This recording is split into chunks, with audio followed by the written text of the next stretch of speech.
তাহলে রমজান মাস আসতেছে, মুত্তাকি হব, বলেন কি হব? বলেন পাপ ছেড়ে দিয়ে মুত্তাকি হয়ে জাহান্নাম থেকে মুক্ত হয়ে জান্নাতি যেন হতে পারি। প্রথমে আল্লাহ জাহান্নামের কথা বলছে, পরে বলতেছে জান্নাতের কথা। তো আমরা যেন জাহান্নামের কারণ না হয় আমাদের, আমরা যেন জান্নাতি হতে পারি এমন কাজ আমাদেরকে করতে হবে। এখন দেখেন, রমজান মাস যেদিন শুরু হবে, প্রথম রাত যখন শুরু হবে আর কি, প্রথম রাত, ওই রাতের ব্যাপারে নবীজি একটা হাদিস বলছে। قال رسول الله صلى الله عليه وسلم إذا كان أول ليلة من رمضان فتحت أبواب الجنة وغلقت أبواب الجحيم وفي رواية أبواب النار وصفدت الشياطين ومردت الجن। নবীজি বলেন, রমজানের প্রথম রাত যখন শুরু হয়, সাহাবীরা এভাবে ডাকতেন সবাইকে, শোনো প্রথম রাত শুরু হয়ে গেছে, আজকে জান্নাতের সবগুলা দরজা খুলে দেওয়া হয়েছে, আজকে জাহান্নামের সবগুলা দরজা বন্ধ করে দেওয়া হয়েছে, আজকে শয়তানকে শিকলে বাঁধা হয়েছে। কাকে কাকে? তো শয়তান শিকলে বাঁধা, বলেন শয়তান কোথায় বাঁধা? এরপরে রমজানে গুনাহ করি, কেন করি বলেন? অভ্যাসগত গুনাহ। সবাই বলেন কি গুনাহ? তাহলে রমজানে আমরা গুনাহ কেন করি বলেন? অভ্যাসগত গুনাহ। আবার বলেন রমজানে গুনাহ কেন করি? মুত্তাকি হইতে হলে কি ছাড়তে হবে? হ্যাঁ, তো মুত্তাকি হইতে হলে কি ছাড়তে হবে? রমজানে আমরা গুনাহ কেন করি? রমজান কেন বলেন? মুত্তাকি হওয়ার জন্য। রমজান কেন? মুত্তাকি হইতে হলে কি ছাড়তে হবে? রমজানে গুনাহ কেন করি? অতএব আজকে থেকে গুনাহ ছাড়ার অভ্যাস করতে হবে। কারণ ইবলিস তো 11 মাস আমারে আপনারা নিয়ে খেলে, খেলার পর ও যখন 11 মাস পরে আটক হয়, 1 মাস তো ও থাকবে না, আম করে দায়িত্ব দিয়ে যায়, দেখো তো যা যা শিখাইছি এগুলো প্র্যাকটিস করবা রমজান। তো এই জন্য শোনেন, এই জন্য আজকে থেকে গুনাহ ছেড়ে দেন। ওই যে বললাম 3টা কথা কোরআনের, সূরা আনাম 151, সূরা আনাম 120, সূরা নিসা 31, যে নগদ গুনাহ ছাড়ো, নতুন করে গুনার কাছে যাবা না, নতুন করে গুনার কাছে যাবা না, নগদ গুনাহগুলা ছাড়ো, কবিরা গুনাহ যদি ছেড়ে দাও আমি আল্লাহ সগীরা গুনাহগুলা মাফ করে দিব। এজন্য তিনি শিখাইয়া দিলেন। তো ইবলিস কিন্তু আমাদেরকে বড় টেনশনে আছে ইবলিস বর্তমানে, যে আমি ওয়াজ করতেছি না, ও কিন্তু মেজাজ খারাপ করতেছে এখন ইবলিস, এই যে আমি এইগুলা করছি, কি দরকার আছে তুমি এইগুলা বলা, এরকম। তো ও কিন্তু 4 দিন পরে যে আটক হবে ও নিজেও জানে। এই জন্য দেখেন প্রিয় ভাইরা, রমজান মাসে আমরা যেন অভ্যাসগত গুনাহ না করি। আজকে থেকে যে ইবলিস ও আমাকে কথা শুনতেছে, দেখতেছে সব, নবীজি সাহাবায়ে কেরামকে বললেন, শোনো, ইন্না শায়তানা ইয়াজরি মাজরাদ দাম, শয়তান রক্ত চলাচল যেইভাবে করে এইভাবে চলতে পারে। সাহাবীরা কয়, হুজুর আপনার রক্ত চলাচলের জায়গায়ও শয়তান চলতে পারে? নবীজি বলেন, হ্যাঁ, ওয়ালাকিন্নাল্লাহ আ'আনানি, কিন্তু আল্লাহ আমারে শয়তানের মোকাবেলায় সাহায্য করে, ফাআসলাম, তাই শয়তান আমারে ধোঁকা দিতে পারে না, আমি নবী নিরাপদ থেকে যাচ্ছি। তাহলে ইবলিস আমাদের এই বক্তব্যগুলা না এখন শুনতেছে, দেখতেছে আর মেজাজ খারাপ করতেছে। ও কিন্তু 4 দিন পরে আটক হবে, ও জানে, তাই ওর দায়িত্বগুলো আমগরে দেওয়ার চেষ্টা করবে। আজকে থেকে আমরা ইবলিসের সাথে যুদ্ধ করতে হবে, যে না তুমি ঝামেলা করো না, আমরা নতুন করে পাপের কাছে যাব না, তুমি আমগরে নিতে চাইলেও আমরা যাব না। 2, নগদ পাপগুলা আমরা ছেড়ে দিব। 3, কবিরা গুনাহ থেকে মুক্ত হয়ে সগীরা গুনাহগুলো আল্লাহর কাছে মাপ নিয়ে আমরা ইনশাআল্লাহ এই রমজানে মুত্তাকি হবই হব ইনশাআল্লাহ। এরকম একটা হিম্মত করা যায় কিনা ইনশাআল্লাহ? আচ্ছা, এবার আর একটা বিষয় বলেন, রোজা আগুন থেকে বাঁচার ঢাল, যতক্ষণ এই ঢাল ছিদ্র না হয়, রোজা নামক ঢাল ছিদ্র হয় 2টি অপরাধে। 1, মিথ্যা বলা, 2, গীবত করা। অতএব আজকে থেকে জিহ্বা নিয়ন্ত্রণ করব। মিথ্যা আর গীবত কি দিয়ে বলে? তো আজকে থেকে জিহ্বাটা ইনশাল্লাহ নিয়ন্ত্রণ করব। জিহ্বা কিভাবে নিয়ন্ত্রণ করব? সহিহ বুখারী 6136 নম্বর হাদিসে রাসূল সাল্লাল্লাহু আলাইহি সাল্লাম বলেন, মান কানা ইউমিনু বিল্লাহি ওয়াল ইয়াউমিল আখির ফালইয়াকুল খায়রা আও লিয়াসমুত। যে ব্যক্তি আল্লাহকে বিশ্বাস করে, আখিরাত বিশ্বাস করে, সে বললে ভালো কথা বলবে, না হয় চুপ থাকবে। অতএব আমরা হাদিস থেকে চর্চা করি, বলেন বললে ভালো কথা বলবো, না পারলে চুপ থাকবো। কেননা নবীজি বলেছেন, বলেন মান সামাতা নাজাত, চুপ থাকলে নাজাত, বলেন চুপ থাকলে। অতএব আমরা বলেন, আমরা বললে ভালো কথা বলবো। বলেন রমজান মাসে জিহ্বা দিয়ে কোরআন তেলাওয়াত করব, সুবহানাল্লাহ পড়ব, আলহামদুলিল্লাহ পড়ব, আল্লাহু আকবার পড়ব, ইস্তেগফার পড়ব। এইগুলা করার পরেও যদি জিব্বা আপনার ঝামেলা করে, জিব্বা বলবে এই আর কত, অনেক তো তেলাওয়াত করলা, একটু গীবত করো না ওনার নামে, জিব্বা আপনার এরকম টেনশন দিবে। তো জিব্বা খালি লড়তে চাইবারে, অমুকে কয়ে দিই, বইলা ফেলি অমুকের ব্যাপারে, তখন আপনি ঘুমায় যাবেন। কি করবেন?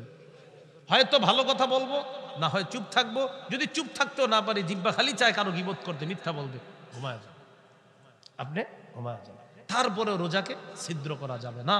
রোজা নামক ঢালকে ছিদ্র হয় দুটি অপরাধে, মিথ্যা আর গীবত। মিথ্যা গীবত জিব্বার মাধ্যমে হয়। এই রমজানে আমরা জিব্বাকে ব্যবহার করব তেলাওয়াতের মাধ্যমে। এই রমজানে আমরা জিব্বাকে ব্যবহার করব সুবহানাল্লাহ বলে। এই রমজানে আমরা জিব্বাকে ব্যবহার করব আলহামদুলিল্লাহ, আল্লাহু আকবার, লা ইলাহা ইল্লাল্লাহ বলে। যদি এগুলা বলার পরেও জিব্বা কারো ব্যাপারে মিথ্যা বা গীবত করতে চায়, সাথে সাথে চেষ্টা করব নফল নামাজে দাঁড়াইতে। নামাজে দাঁড়াইতে আর কথা কইবেন না। যদি দেখেন না নামাজেও আপনি দাঁড়ায় ক্লান্তি লাগতেছে, এরপরও মন চায় কারো গীবত করতে, শুয়ে যান, ঘুমায় যান। আজানের সময় আজান দিবে মুয়াজ্জিন, তখন উইঠা নামাজ পড়েন। আল্লাহ রস্তে জিব্বাটা উল্টা পাল্টা কাজে আমরা লাগাবো না। তিরমিজির 2616 নম্বর হাদিসে আসছে, আল্লা কুব্বুন নাস ফিন্নারি আলা ওয়ুজুহিহিম আও আলা মানাখিরিহিম ইল্লা হাসাইদু আলসিনাতিহিম। বেশিরভাগ মানুষ জাহান্নামে যাবে শুধুমাত্র জিব্বার অপরাধের কারণে। বেশিরভাগ মানুষ জাহান্নামে যাবে কোন অপরাধের কারণে? টোটাল বিষয়টা আবার শুনি। আল্লাহ জাহান্নামকে বলবে, জাহান্নাম পূর্ণ হইছো? জাহান্নাম বলবে আরো আছে। তো জাহান্নামে যাবে অপরাধী যারা হবে, বিশেষ করে বেঈমান শ্রেণী যারা হবে তারা। এরপরে আল্লাহ জান্নাত মুত্তাকিদের কাছে আনবে। মুত্তাকি কারা? ওই যে বলছি, হযরত আলী বলছে 4 জিনিসের নাম তাকওয়া, ইবনে মাসুদ বলছে 3 জিনিসের নাম তাকওয়া, মোট 7টা। আমি আবার বলছি, 1 আল্লাহকে ভয় করা, 2 কোরআন অনুযায়ী আমল করা, 3 অল্পে তুষ্ট থাকা, 4 আখিরাতের প্রস্তুতি নেওয়া, 5 আল্লাহর আনুগত্য করা, 6 আল্লাহর জিকির করা, 7 আল্লাহর শুকরিয়া আদায় করা। এইভাবে তাকওয়া কোথায় রাখবো? কলবের মধ্যে। কলবে কিভাবে রাখবো? নবী বলছে হিংসা করো না, বিদ্বেষ করবা না, কারো প্রতি শত্রুতা রাখবা না, কারো আড়ালে শত্রুতা করবা না, তাহলে তোমার অন্তরে তাকওয়া ঢুকবে। এরপরে নবীজি সাল্লাল্লাহু আলাইহি সাল্লাম বলে দিলেন যে তাকওয়ার জায়গা হলো কলব, ইশারা ইঙ্গিতে বলে দিলেন। তো আমরা মুত্তাকি হব কিভাবে? গুনাহ থেকে বেঁচে। হুজুর গুনাহ থেকে বাঁচবো কেমনে? আজকে থেকে গুনাহ ছাড়বো। হুজুর রমজান মাস কেন? রমজান মাস গুনাহ থেকে মুক্ত হয়ে যেন মুত্তাকি হতে পারি। আচ্ছা হুজুর রমজানে তাহলে গুনাহ করি কেন? ইবলিস যে 11 মাস চর্চা করায় সেটা রমজানে অভ্যাস যতভাবে করি। তো কিভাবে অভ্যাসটা ছাড়া যায়? আজকে থেকে গুনাহ ছেড়ে দেওয়ার প্র্যাকটিস করব, যেন রমজানেও গুনাহ ছাড়ার প্র্যাকটিসটা চলতে থাকে। আল্লাহ আমাদের সকলকে যে কথাগুলো, আমরা কি উঠবো না হযরত দোয়া করবে ইনশাআল্লাহ, এরপর উঠবো আমরা। এর মাঝে একটা কথা বলে নেই, মাদ্রাসাগুলা আসলে একটু আপনার ওই কালেকশন দান এগুলা যখন হয় তখন আমরা বিরক্তিবোধ না করা। হ্যাঁ, মাদ্রাসাগুলো আসলে এরকম হয়। ইয়াউমা নাকুলু লিজাহান্নামা হালিম তালাতি ওয়া তাকুলু হাল মিম মাজিদ। সেদিন আমি জাহান্নামকে বলবো, আল্লাহ বলেন সেদিন আমি জাহান্নামকে বলবো হালিম তালাতি, এ জাহান্নাম তুমি পরিপূর্ণ হয়েছো? ওয়া তাকুলু হাল মিম মাজিদ, জাহান্নাম বলবে আরো আছে। আল্লাহ জাহান্নামকে বলবে জাহান্নাম তুমি পূর্ণ হয়েছো? জাহান্নাম বলবে আরো আছে, আরো দেন। হয় নাই আমার, আরো লাগবে। অনেক জিন ইনসান তাদেরকে জাহান্নামের জন্য সৃষ্টি করেছেন, মানে যাদের কলব আছে কলব দিয়ে বুঝে না, যাদের কান আছে কান দিয়ে শোনে না, যাদের চোখ আছে চোখ দিয়ে দেখে না। এটার ব্যাখ্যা হলো কলব আছে, কলব দিয়ে বুঝেও না বোঝার বান করে, কান দিয়ে শোনেও না শোনার বান করে, চোখ দিয়েও দেখেও না দেখার বান করে। এই জাতীয় অসংখ্য অগণিত জিন ইনসান, এদেরকে জাহান্নামে নিক্ষেপ করবে আল্লাহ।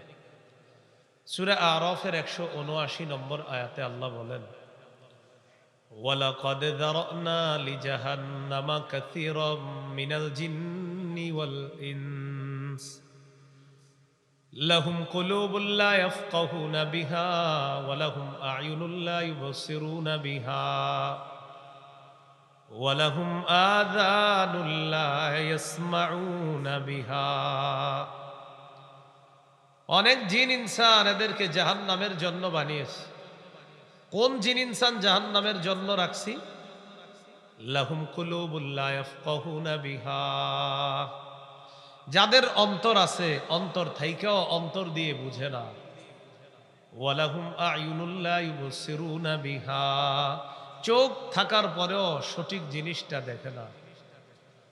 ওয়ালাহুম আযানুল লা ইয়াসমাউনা বিহা, কান থাকার পরেও কান দিয়ে না শোনার ভান করে সঠিকটা।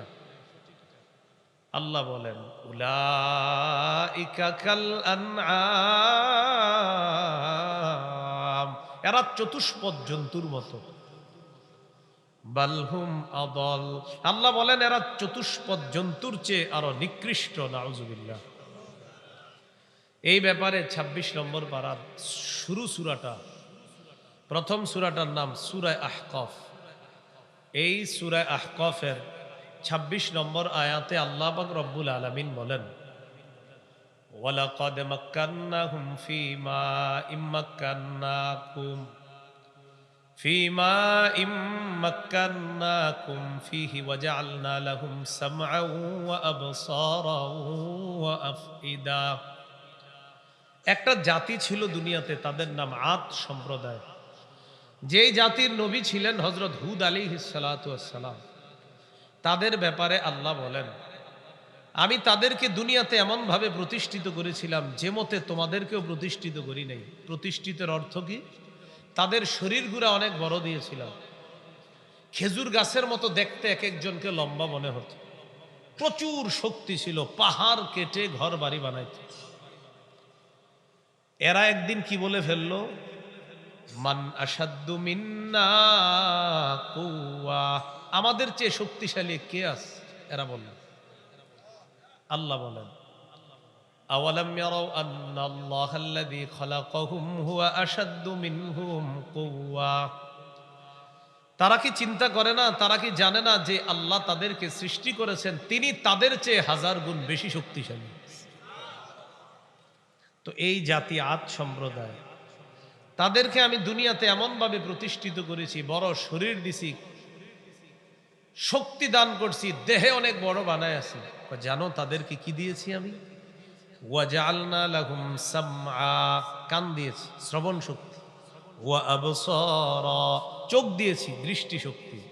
ওয়া আফইদা, অন্তর দিয়েছি, অনুধাবন শক্তি করার, অনুধাবন শক্তি দিয়েছি অন্তর।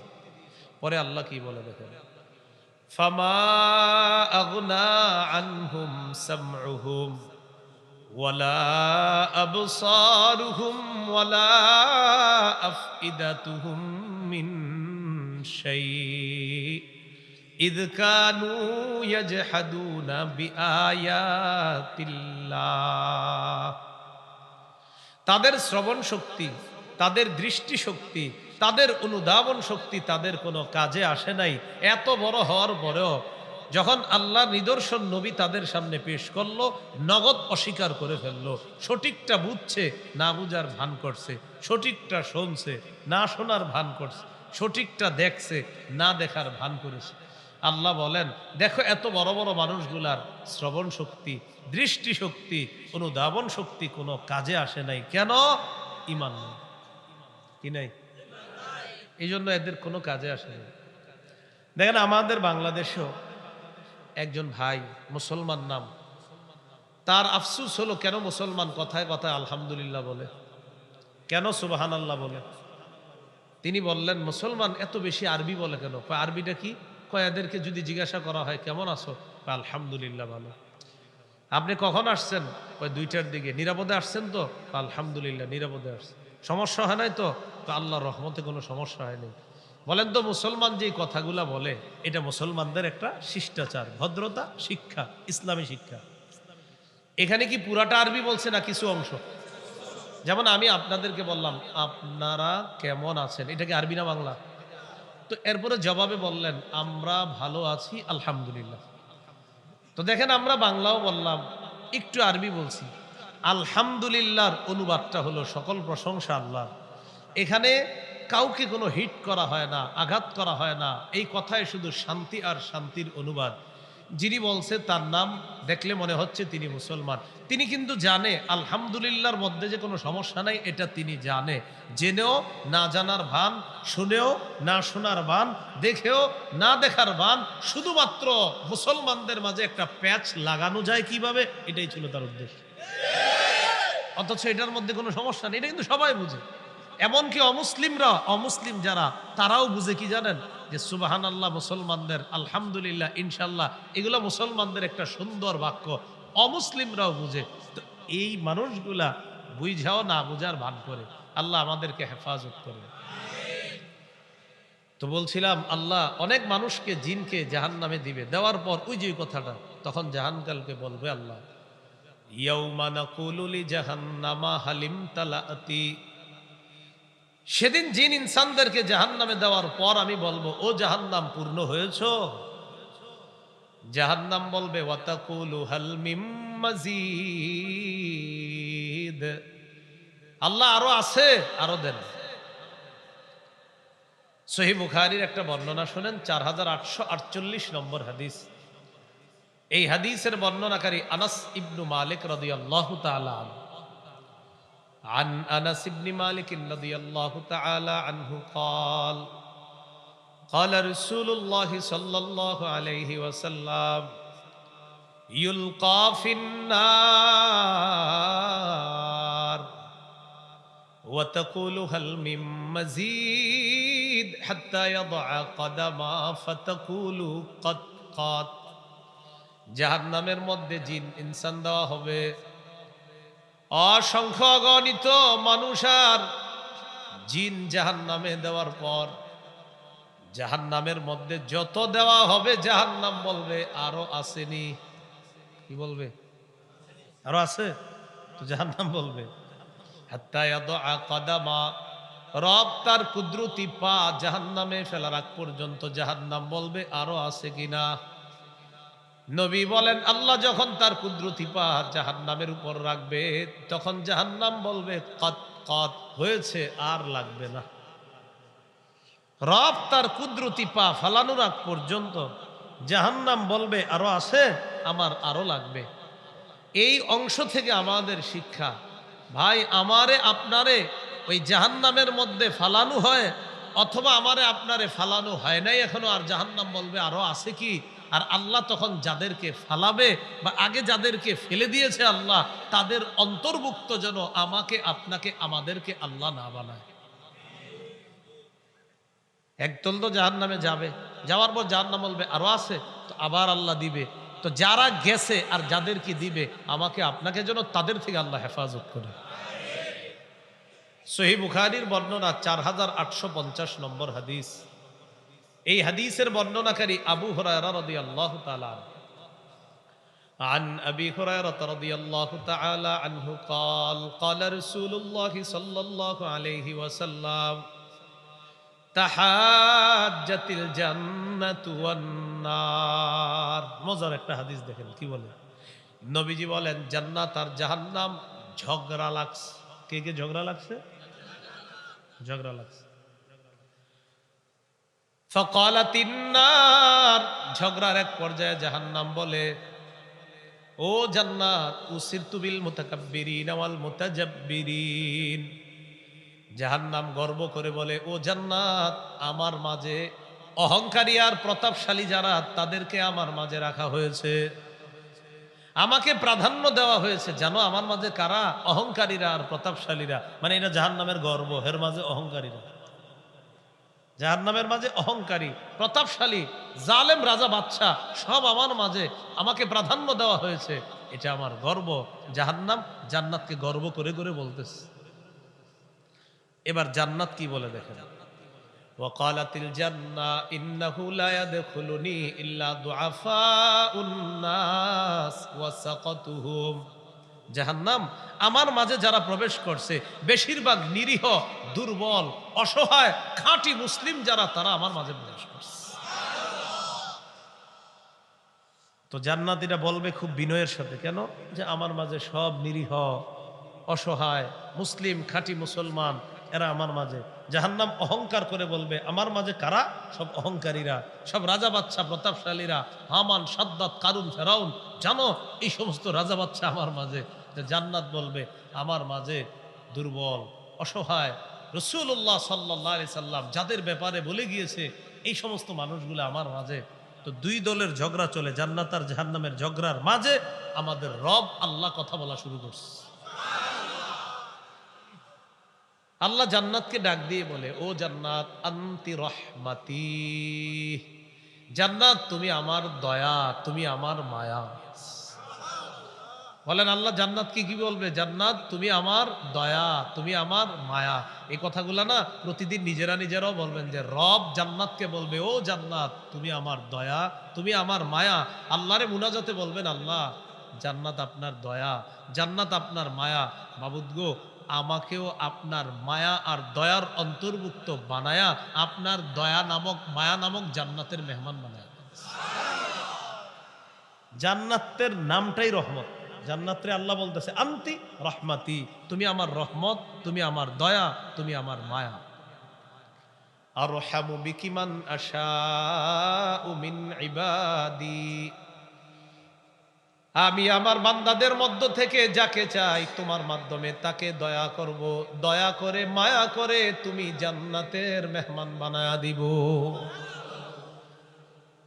এর মানে আল্লাহ পাক রব্বুল আলামিন বুঝায়, ও জান্নাত তুমি আমার দয়া, তুমি আমার মায়া, তোমার মাঝে যাদেরকে দিলাম এরা সবাই আমার দয়া প্রাপ্ত বান্দা।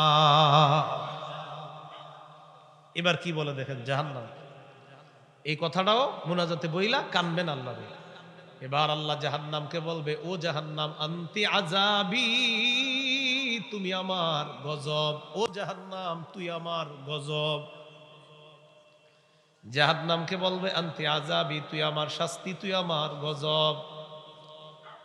ও আযিবু বিকি মান আশাউ মিন ইবাদি, তোর মাধ্যমে আমি আমার বান্দাদের যাকে চাই তাকে গজব দেই, তাকে শাস্তি দেই। এর মানে তোর মধ্যে যাদেরকে দিলাম এরা হলো আমার গজব প্রাপ্ত বান্দা। নাউজুবিল্লাহ। তাহলে জান্নাতে যারা যাবে তারা হলো আল্লাহর দয়াপ্রাপ্ত বান্দা, জাহান্নামে যারা যাবে তা আল্লাহ বলেন এদেরকে আমি গজব দেই তোর মাধ্যমে। তাহলে জান্নাতকে আল্লাহ বলবে তুমি আমার দয়া, তুমি আমার মায়া। জাহান্নামকে আল্লাহ বলে তুই আমার গজব, তুই আমার শাস্তি। আল্লাহ আমাদেরকে দয়া মায়ার চাদরে আবদ্ধ করে ওই জান্নাতের রহমত প্রাপ্ত বান্দাদের অন্তর্ভুক্ত বানায় দেন। এবার নবীজি বলেন, ওয়ালিকুল্লি ওয়াহিদাতিম মিলউহা, জান্নাত আর জাহান্নাম দোনোটার পূর্ণতা, দোনোটাকেই পূর্ণতা দান করা হবে। নবীজি বলেন জাহান্নামের পূর্ণতা কিভাবে হবে জানোনি? একের পর এক মানুষ, জিন, ইনসান জাহান্নামের মধ্যে নিক্ষেপ করা হবে। জাহান্নামের মধ্যে অসংখ্য অগণিত মানুষ, ইনসান, জিন রাখার পর জাহান্নাম বলবে ওয়াতাকুলু হাল মিম মাজিদ, আল্লাহ আরো আছে কিনা? হাত্তা ইয়াদআ রিজলা, রব তার কুদরতি পা রাখবে। রাখার পর নবী বলেন হুনালিকা তামতালিউ, তখন জাহান্নাম পূর্ণ হবে। নাউজুবিল্লাহ। রব তার কুদরতি পা রাখার আগ পর্যন্ত জাহান্নাম পূর্ণ হবে না। রব তার কুদরতি পা রাখবে, তখন জাহান্নাম পূর্ণ হবে। এই কথাটাই সূরা কফের 30 নম্বর আয়াতে আল্লাহ বলেন, সেদিন আমি জাহান্নামকে বলবো, জাহান্নাম তুমি কি পূর্ণ হয়েছো? জাহান্নাম বলবে আরো আছে, থাকলে আরো দেন, আমার আরো লাগবে। রব তার পা ফালানোর আগ পর্যন্ত জাহান্নাম থামবে না, যত দিবে বলবে আরো লাগবে, আরো লাগবে। আমি আপনি যেন সেই জাহান্নামে কোনো সামান্য মুহূর্তের জন্য যেন জাহান্নামের বাসিন্দা না হই। অনেক ইমানদার কিন্তু আপনার বিভিন্ন মেয়াদে জাহান্নামে থাকবে, জাহান্নামে সাজা ভোগ করার পর এরপর আল্লাহ তাদেরকে জান্নাত দিবে। আমরা যেন ওই ইমানদার যারা কিছু সময় থাকবে সেটা না হই, প্রথম চান্সেই যেন আল্লাহ জান্নাত দিয়ে।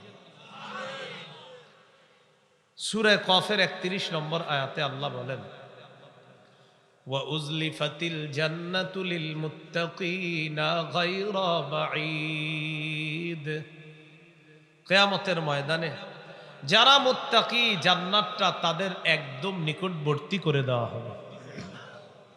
মুত্তাকিদের নিকটবর্তী। এবার মুত্তাকি কারা, খুব মন দিয়ে শোনেন, একটু আমার সাথে বলেন, গুনাহ থেকে যারা বাঁচে, গুনাহ থেকে বেঁচে থেকে কলবে যারা আল্লাহর ভয় ঢুকায় তারা মুত্তাকি। তারা কি? মুত্তাকি। আলী রাদিয়াল্লাহু তাআলা আনহু বলেন, চার জিনিসের নাম তাকওয়া। এই মাইকম্যান ভাই, উপরে রিভাব দিছ, রিভাব দেওয়া, রিভাব দিয়েন না, রিভাব কমায় দেন। হ্যাঁ, গলাটা নেই, রিভাব কমায় দেন, উপরের আওয়াজ কমান। হ্যাঁ, আলী রাদিয়াল্লাহু তাআলা আনহু বলেন, চার জিনিসের নাম তাকওয়া। কয় জিনিসের নাম তাকওয়া? চার জিনিস। আল খাউফু মিনাল জালিল, এক নাম্বার আল্লাহকে ভয় করা। দুই নাম্বার আল আমালু বিত তানজিল, কোরআন অনুযায়ী আমল করা। তিন নাম্বার আল কানাআতু বিল কলিল, অল্পে তুষ্ট থাকা। চার নাম্বার আল ইস্তিদাদুল ইয়াউমির রহিল, আখিরাতের প্রস্তুতি নেওয়া। আলী রাদিয়াল্লাহু তাআলা আনহু বলেন, চার জিনিসের নাম তাকওয়া। এক নাম্বার আল্লাহকে ভয় করা, দুই নাম্বার কোরআন অনুযায়ী আমল করা, তিন নাম্বার অল্পে তুষ্ট থাকা, চার নাম্বার আখিরাতের প্রস্তুতি নেওয়া। এই চার জিনিসের নাম তাকওয়া। আব্দুল্লাহ ইবনে মাসউদ রাদিয়াল্লাহু তাআলা আনহু বলেন, তিন জিনিসের নাম তাকওয়া। এক নাম্বার আইয়ুতা আল্লাহ ফালা ইউসা, আল্লাহর আনুগত্য করা, নাফরমানি না করা। দুই নাম্বার আইয়ুযকারা ফালা ইউনসা, আল্লাহকে স্মরণ করা, ভুলে না যাওয়া। তিন নাম্বার আইয়ুশকারা ফালা ইউকফার, আল্লাহর শুকরিয়া আদায় করা, আল্লাহর অকৃতজ্ঞ বান্দা না হওয়া। এই তিন জিনিস দেখেন, হযরত আলীর চারটা, আব্দুল্লাহ ইবনে মাসউদ রাদিয়াল্লাহু তাআলা আনহুর তিনটা। এই চারে আর তিনে হয় সাতটা। আমি এই সাতটা আবার বলি। এক নাম্বার আল্লাহকে ভয় করা, দুই নাম্বার কোরআন অনুযায়ী আমল করা, তিন নাম্বার অল্পে তুষ্ট থাকা, চার নাম্বার আখিরাতের প্রস্তুতি নেওয়া, পাঁচ নাম্বার আল্লাহর আনুগত্য করা, নাফরমানি না করা, ছয় নাম্বার আল্লাহকে স্মরণ করা, ভুলে না যাওয়া, সাত নাম্বার আল্লাহর শুকরিয়া আদায় করা, অকৃতজ্ঞ বান্দা না হওয়া। এই সাতটা জিনিসের নাম তাকওয়া। প্রশ্ন হলো, তাকওয়া কোথায় থাকে? বলেন, কলবে। তাকওয়া কোথায় থাকে? قال رسول الله صلى الله عليه وسلم لا تحاسدوا ولا تناجشوا ولا تباغضوا ولا تدابروا ولا يبيع بعضكم على بيع بعض وكونوا عباد الله إخوانا। রাসূলুল্লাহ সাল্লাল্লাহু আলাইহি সাল্লাম বলেন, লা তাহাসাদু, পরস্পর হিংসা করো না, ওয়ালা তানাজাসু, একজন আরেকজনের প্রতি শত্রুতা রাখবা না, ওয়ালা তাবাগাদু, পরস্পর বিদ্বেষ পোষণ করবা না, ওয়ালা তাদাবারু, একজন আরেকজনের ক্ষতি করার জন্য আড়ালে শত্রুতা করবা না। সামনাসামনি চা খাওয়ায়, মোগলাই খাওয়ায়, খিচুড়ি বিরিয়ানি খাওয়ায়, পিছনে গিয়ে কয় মার হেরে মার। এটা হলো আড়ালে শত্রুতা করা। আল্লাহ আমাদেরকে হেফাজত করেন। তোমাদের একজন যেন আরেকজনের কেনা বেচার উপর কেনা বেচা না করে। এটা কিভাবে? ভাই, এই পণ্যটা কত? 50 টাকা। ঠিক আছে, টাকা দেন, পণ্য নেন।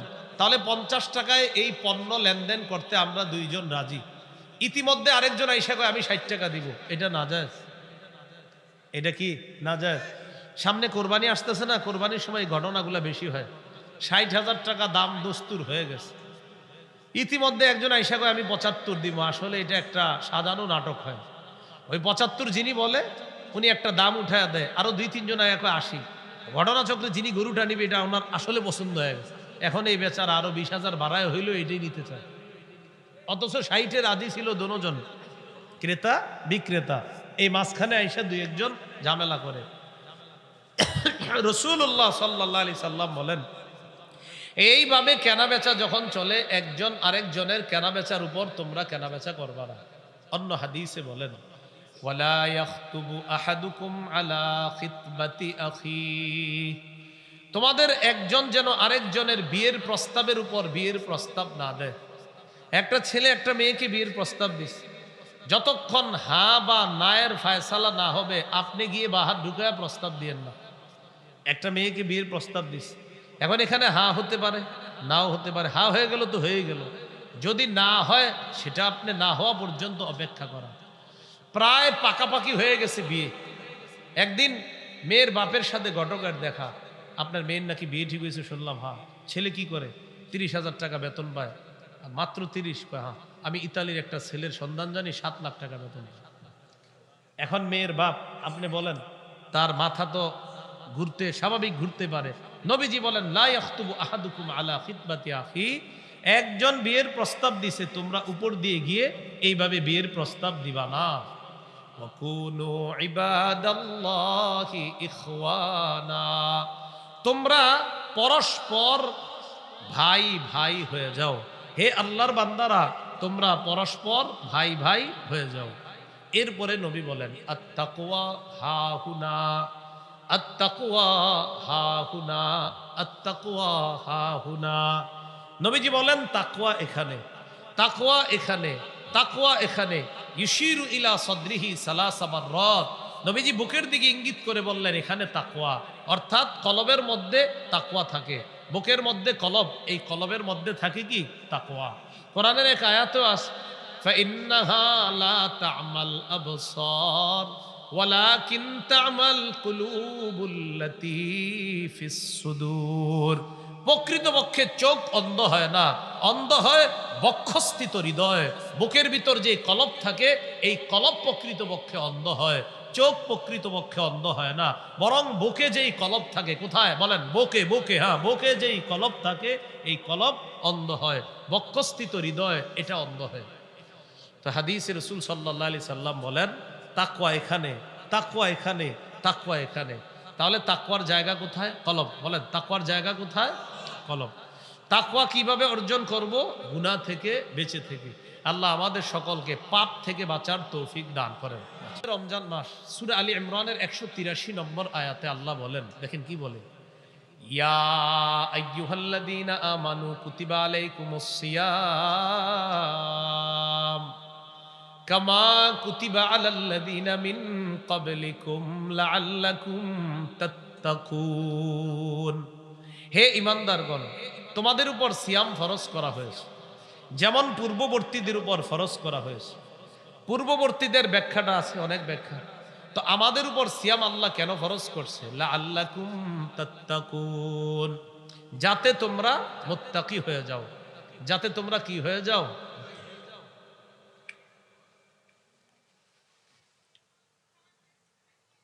তো মুত্তাকি হওয়ার জন্য আল্লাহ আমাদেরকে বললেন যেন আমরা তাকওয়া অর্জন করি, যেন আমরা মুত্তাকি হয়ে যাই। তো সিয়াম দিয়েছেন কেন আল্লাহ?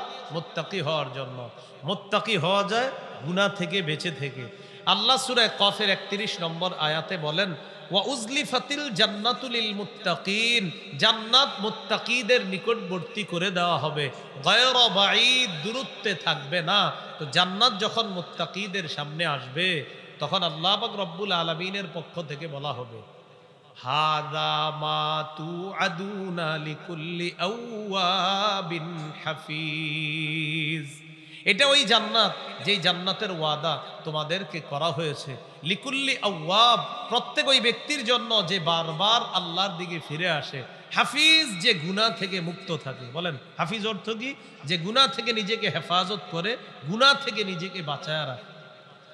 এরপরে আল্লাহ বলেন, মুত্তাকি কারা? মান খাশিয়ার রহমান বিল গায়ব, যে রহমানকে না দেখা ভয় করে। আমরা আল্লাহকে দেখি, বিশ্বাস করি। আমরা আল্লাহকে দেখি, ভয় করি। তো আল্লাহকে না দেখা যারা বিশ্বাস করে, যারা ভয় করে, যারা আল্লাহ অবিশ্বাসী, তারা আল্লাহকে বিশ্বাস করে না। কেন জানেন? যুক্তি দেয়, যাকে দেখি না তাকে বিশ্বাস করি না। কি বলে? যাকে দেখি না তাকে বিশ্বাস করি না। এখন দেখেন তো, এই যে দেখেন, আমি ব্যথা পাইছি না, ওই ব্যথাটা কোথায়? বিশ্বাস করা যায়? তাহলে ব্যথা দেখি না, বিশ্বাস করি। এই জন্য যারা বলবে আল্লাহ বিশ্বাস করি না, তাকে আস্তে একটা ধাক্কা দিয়েন। ধাক্কা দিলে রাগ হবে, তিনি রাগ হওয়ার পর বলবে, কেন ধাক্কা দিলা? তো আপনি বলবেন কোথায়? সে বলবে এখানে। ব্যথা পাইছেন? তো ব্যথা পাইছি না, বলবে ব্যথাটা দেখান। সে বলবে ব্যথা কি দেখানো যায়? বলবেন দেখানো যায় না, তো বিশ্বাস করেন। আশ্চর্য, ব্যথা আমার, এটা কি তোমারে দেখাইতে পারবো মিয়া? ব্যথা তোমারে দিলে বুঝতা আমি ব্যথা পাইছি কিনা। ও আচ্ছা, ব্যথা না দেখা গেল বিশ্বাস করেন? তো সে বলবে হা করি। আপনি বলবেন আল্লাহরেও দেখি না, বিশ্বাস করি। তুমি তোমার ব্যথা দেখো না, বিশ্বাস করো, তো আমি আমার রবকে দেখি না, কেন বিশ্বাস করব না? তবে রবকে জান্নাতে দেখবো ইনশাআল্লাহ। আল্লাহ আমাদের সকলকে বুঝার তৌফিক দান করেন।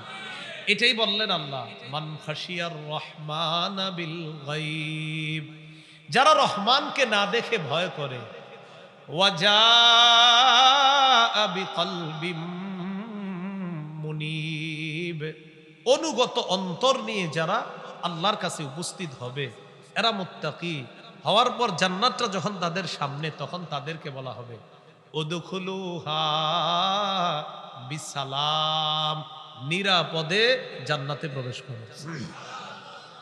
আমার সাথে তিনটি কথা বলতে হবে। বলেন, মুত্তাকি হওয়ার জন্য আজকে থেকে গুনাহের কাছে যাব না, বর্তমান গুনাহগুলো ছেড়ে দিব, কবিরা গুনাহ ছেড়ে দিয়ে সগীরা গুনাহ থেকে মুক্ত হয়ে দুনিয়াতে থেকেই যেন জান্নাতি হতে পারি। আল্লাহ তৌফিক দান করুন। এই তিনটা কথাও কোরআনে আছে। এই যে আমি তিনটা বলাইলাম না, তিনটা কোরআনে আছে। সূরা আনআমের 151, সূরা আনআমের 120, সূরা নিসার 31 নম্বর আয়াত। সূরা আনআমের 151 নম্বর আয়াতে আল্লাহ বলেন, ওয়ালা তাকরাবুল ফাওয়াহিশা মা যাহারা মিনহা ওয়া মা বাতান, তোমরা প্রকাশ্য অশ্লীলতার কাছে যেও না, গোপন অশ্লীলতার কাছে যেও না।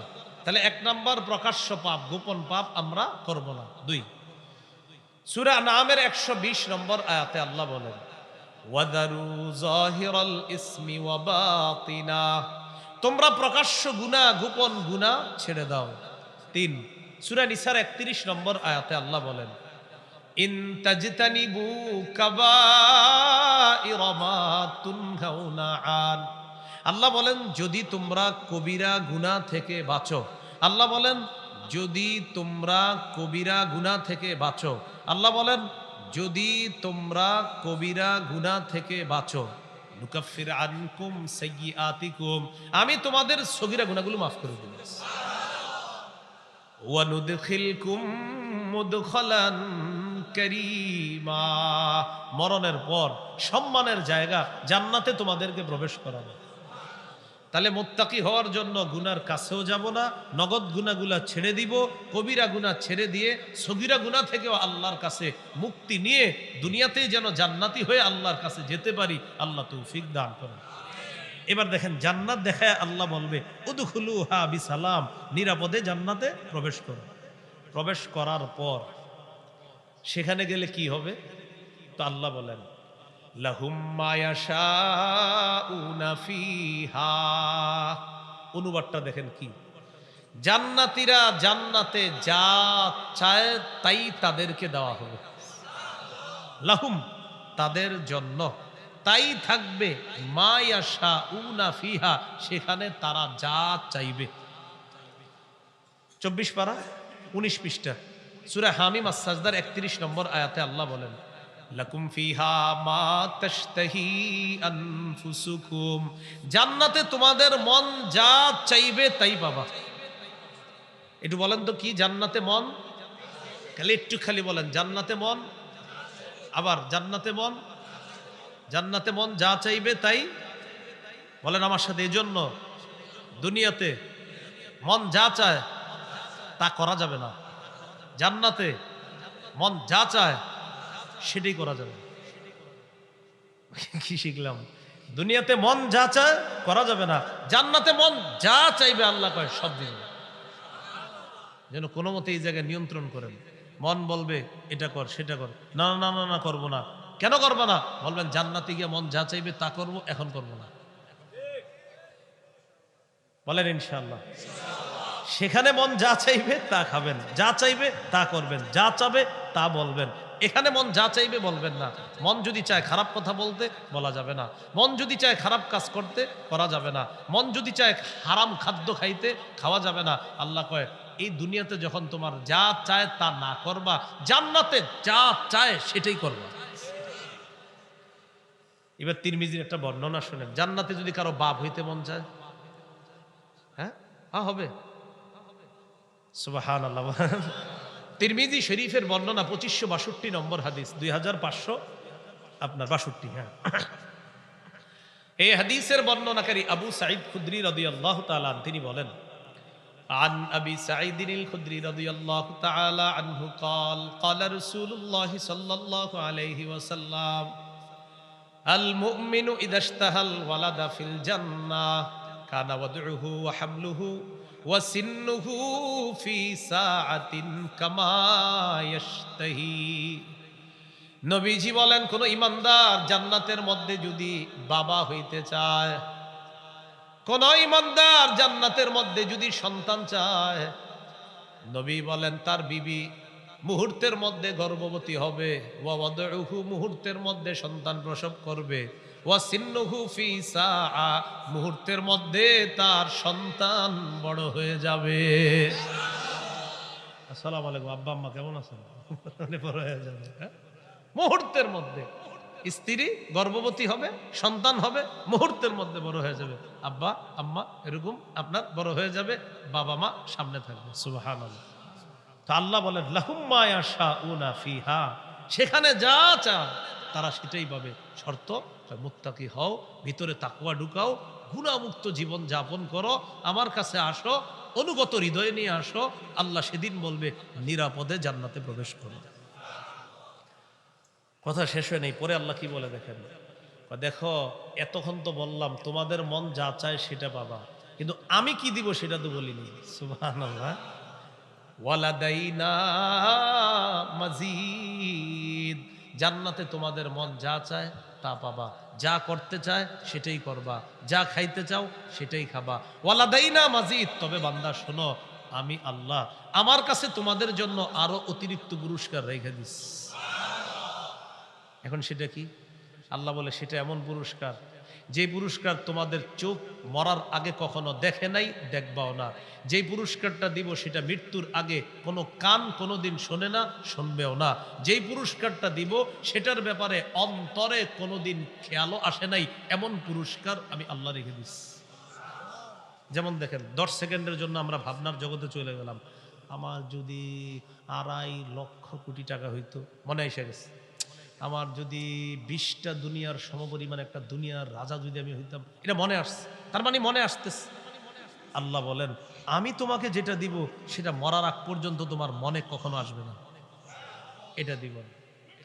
সহিহ বুখারীর একটা হাদিস শুনেন, 4779 নম্বর হাদিস। এই হাদিসের বর্ণনাকারী আবু হুরায়রা রাদিয়াল্লাহু তাআলা। এই হাদিসটিকে বলা হয় হাদিসে কুদসি, মানে আল্লাহর বক্তব্য, নবীজি আমাদেরকে শুনিয়ে দিবেন।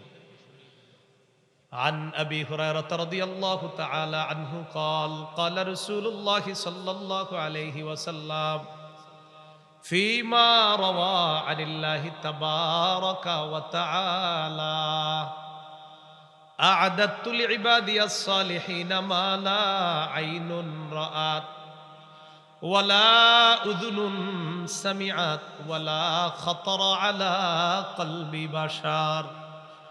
আল্লাহ বলেন আমি আমার নেককার বান্দাদের জন্য এমন পুরস্কার প্রস্তুত করে রেখে দিয়েছি। বলেন এই রাখবো, বলছে রেখে দিয়েছি।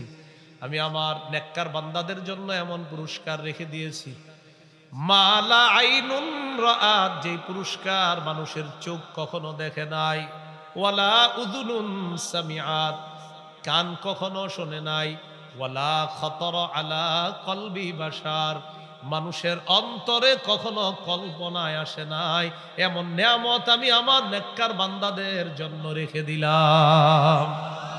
লাদাইনা মাজিদ, অতিরিক্ত পুরস্কার, যেটা আমার কাছে আমি আল্লাহ রেখে দিয়েছি, এটা হলো অতিরিক্ত পুরস্কার, আমার কাছে আমি এটা রেখে দিয়েছি।